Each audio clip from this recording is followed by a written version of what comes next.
All right. Hello, everybody. My name is Megan Winter, and this is the Life at Knife podcast. Today, we're talking about the I Choose Safety program. And with me is Colin Rogers. He is our safety and health, director of safety and health. And you're going to tell me a little bit about this new safety program that's coming out. So, what is I Choose Safety? Yeah, no, thanks, Megan. I appreciate you having me. This is a great opportunity to talk about the new launch and new direction of safety at Knife River. I Choose Safety is really a reimagining of how we process the ideas of safety within the organization. And it's a transition from a behavior-based program to a cultural-based program that aligns with our company values. And it's really promoted on three critical tenets. The idea is that safety is a function of choice. We're committed to safety at all times in everything that we do, and we have the courage to engage in courageous and safe actions to ourselves and our teammates. Awesome. Well, that sounds great. You mentioned culture. What is a safety culture? What does that kind of include? Yeah, it's something that's a little hard to wrap your head around fundamentally. So if we break it down into its pieces and components, a culture is nothing more than a group of people that has aligned directions, right? Who has a aligned set of beliefs and values, that has a goalpost that they're shooting for. And when you put culture and what is safety together, it means that we're all committed to certain actions and certain beliefs around incident and injury preventability and the fundamentals of how we achieve that goal. Mm-hmm. What is our goal for this new safety program? I know that originally we had our cardinal rules of safety. It sounds like we're going to be changing some things up. So how are we, what's the goal for this new program and how are we going to do that? Yeah, no, absolutely. The overall and stated goal for Knife River is to be world-class in safety, which means that we're not just comparing ourselves against our peer group, but we're comparing ourselves against all corporations on the planet. And not only that, but we have this insatiable desire to be the best, right? And even outside of comparison and analysis. And what that means is we have to change the way that we think about the actions of safety and really empowering individual ownership, right?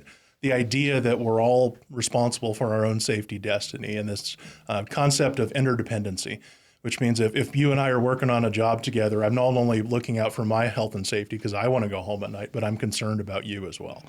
For our day-to-day operations, what can we expect, like differences on our job sites, at our plants?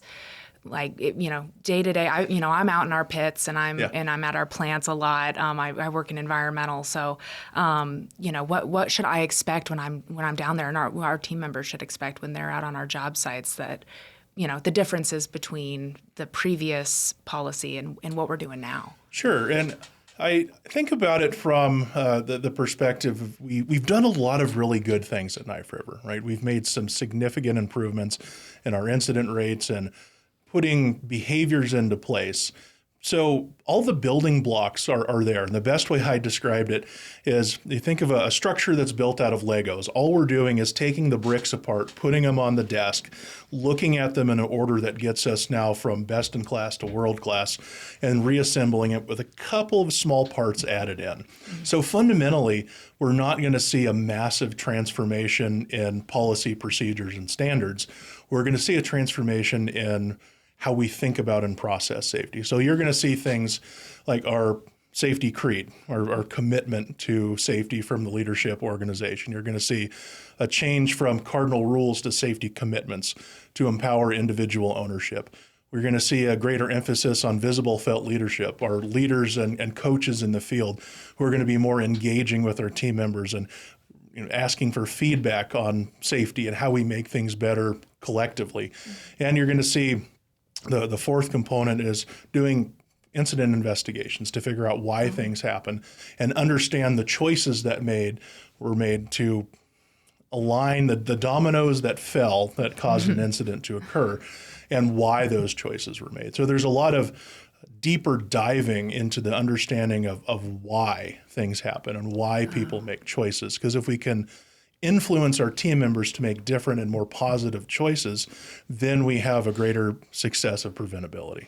Yeah, no, that makes sense. Yeah, if we start from behind the finish line, then we're better prepared for when we cross it. So that definitely makes sense. And really, the next evolution of safety isn't adding in new rules, isn't adding in better safety classes. It's understanding the people, right? Which again aligns with our core values as an organization. And we understand why the people think, believe, and do.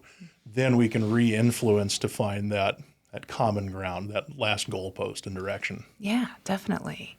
Yeah, just preparing our team members in a more proactive way, it sounds Absolutely. like. Yeah, that's awesome. The only question I think I have left is how are we going to be rolling this out? What's the process with starting this new culture? Are we, it's much more than putting up a poster on the wall, right? Like it is, absolutely. Yeah. The branding component of this, don't get me wrong, is important, but it's not the focus, right? You're right. It's not just a poster on the wall.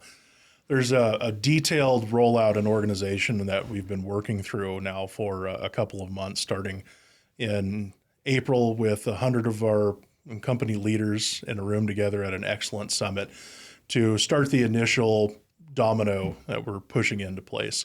Right now, we're in the middle of the rollout with our leadership team.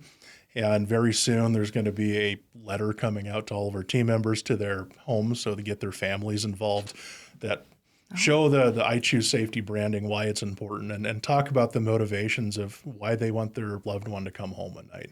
Yeah. Following that, we'll have face-to-face small group meetings with our teams and with our coaches to talk about a change in mindset or a change in attitude about safety.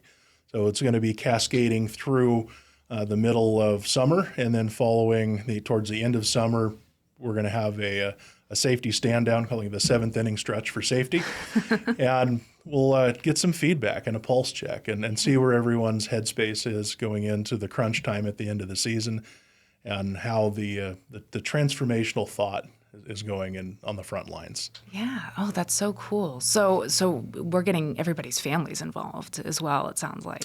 Yeah, and you have to, and that's a component of culture, right? The difference between culture and behavior is, for behavior, I change how I act based on the rules that are put in place. So I come to work and I'm going to do a task in the maintenance shop and I'm going to use a grinder. And I say, okay, at Knife River, the rule is I have to wear a face shield or goggles. So I'm going to go get a face shield or goggles, because if I don't, then there's some consequence. Culture means that indifferent of where I am and what I'm doing, I have the value of safety with me, right? So if I'm working on something with a grinder in the maintenance shop at Knife River, or if I'm working on my car at the house, I'm wearing the same thing because it's part of who I am. Yeah. Yeah, it starts at home. Yeah, Yep. and day to day, sometimes, you've got to be safe everywhere you are. Oh, wow. Okay, that's awesome. So we talked a little bit about the 4 support pillars of the program. Can you tell me? You told me you listed them off.